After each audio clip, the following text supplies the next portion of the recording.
One of the things that is made much easier in Loft 2.0 compared to Loft 1.0 is creating a speaker turns.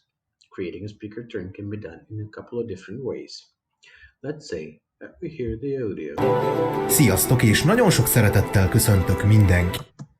and we want to create a speaker turn for this part of the speech here. We can use the plus button right above the cursor, and that will give us a new speaker turn that's not attributed to any speaker. The same effect can be achieved by using the Ctrl plus Shift plus A shortcut, and we'll get the same speaker turn created here.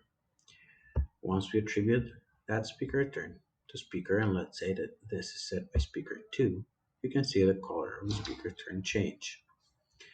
Now we can adjust the boundaries of this segment here.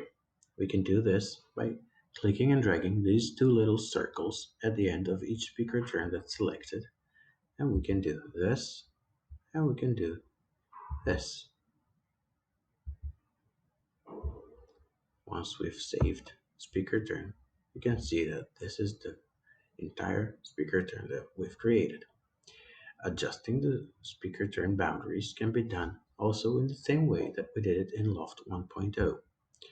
We can select the speaker turn and use the shortcut Ctrl plus colon to adjust the starting time, or Ctrl plus single quote to adjust the ending time. Now we can readjust the speaker turn to the point where we need it to be.